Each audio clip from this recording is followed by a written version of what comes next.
Hi, my name's Phil. I like talking about politics, and towards the end of last week we finally saw some solid figures on the extent to which Brexit had hit trade. Until then, you either believed the government, who said it was all fine, or the haulage industry, who said loads of their lorries were empty compared to pre-Brexit equivalent times, even during the coronavirus pandemic. But now we've got some actual figures, and the government are rushing to rewrite history in an attempt to assure us that it was all part of the plan, but it's fine now. But first, if you'd like to be notified of daily news and politics, please subscribe to the channel and click the bell notification icon. So let's take a look at the headline figures to begin with. UK exports to the EU dropped by 41% in January. EU exports to the UK dropped by 29%. So as I was discussing recently, based on more patchy figures, there's been a drop in trade in both directions across the Brexit border because this madness is a wind that essentially blows nobody any good. But it has hit us more than the EU. You know, we have lost more trade with them than they have with us, proportionally at least. The value was greater for the EU, but that value is spread across way more people and countries. It's also been offset by gains to those countries of other industries. For example, EU countries have seen a net increase in business, quite a lot of it as well, in the financial services sector at London's expense.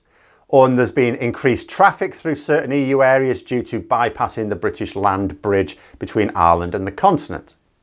We have not seen any similar Brexit dividends for the UK, and certainly not in Britain. Now, as I've said before, if we had applied full checks on EU imports, the gap might not have been quite so much.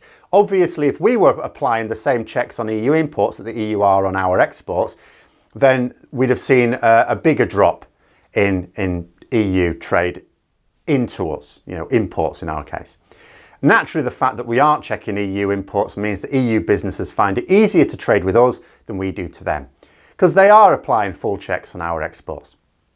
Not to worry, say the Brexiteers, once we start applying our checks, it'll all even out. Yeah, sure, and we're getting ready to start applying those checks in the next few months. Oh wait, no we're not. The government have said that they're not going to check EU goods for the foreseeable future now. Up to 2 years, they said, but that might as well be, we don't know. Until then, EU businesses have a competitive advantage over UK ones. Nice Brexit benefit again there. And in terms of figures, the government are trying to big up the fact that take the EU out of the equation and our trade with the rest of the world was up £200 million in January. What they don't seem to be mentioning is that our trade with the EU was 5.6 billion down. So that's a net loss of 5.4 billion pounds.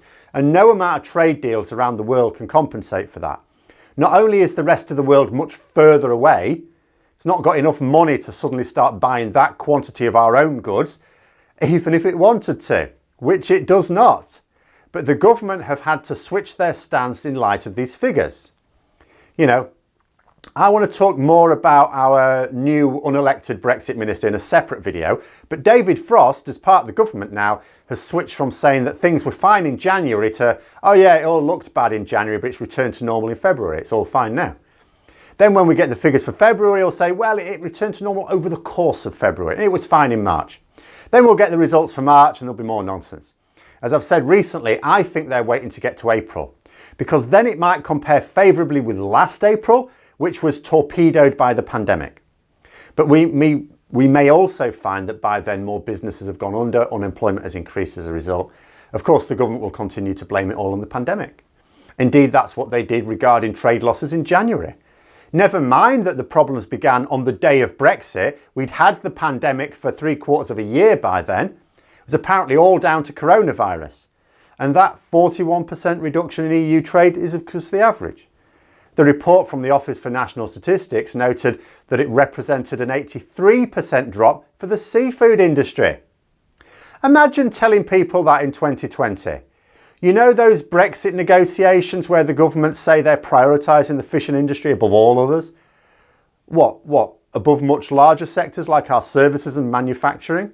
Yeah, that's the one that's basically 1/1000th of our entire economy. Yeah, what about it? Well, they're going to see a drop of 83% in trade in the first month of Brexit alone. Are you kidding? The industry that the government is prioritising is going to see a massive drop in trade. What the hell is going to happen to the ones they're not prioritising? But in trying to tell us that January was maybe not as great as they claimed it was before these figures, what are the government actually asking us to believe? They want us to think it was all down to the new paperwork and it's all sorted now because people know how to handle the paperwork. Now, I could at this time point out all the other reasons for that drop in trade that still exists and will continue to exist. But I want for a moment to approach this from the point of view of, let's say, someone who isn't trying to actually find out the facts about Brexit trade, but nonetheless have a brain. So this intelligent but uninformed person sees the government saying that all the trade problems were entirely down to minor paperwork issues that have now been resolved. This is why the trade figures look bad for January, but they're totally fine now. You'll see in a couple of months when we come up with some more excuses for March when those figures are released.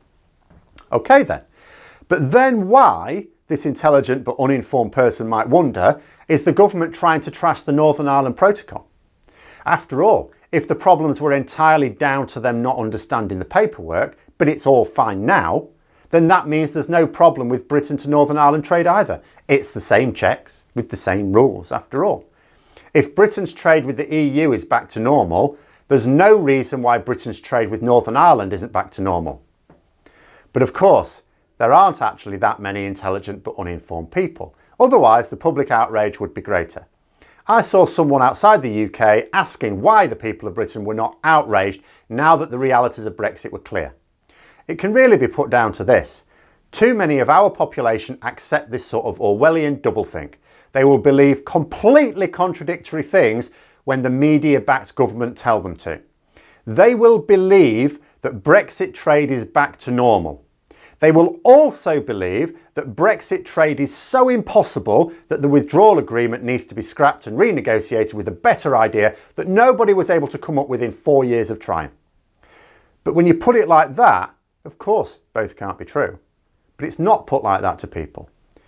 Either Brexit trade is causing massive problems or it's back to normal. It can't be both. So which is it? It is, of course, causing massive problems because it's not just confusing paperwork.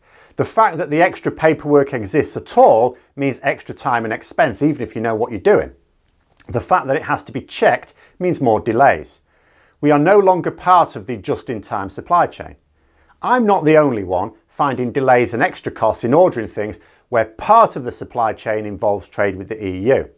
My experience is just that, of course, mine, a sample of one. I'm not going to put too much emphasis on it.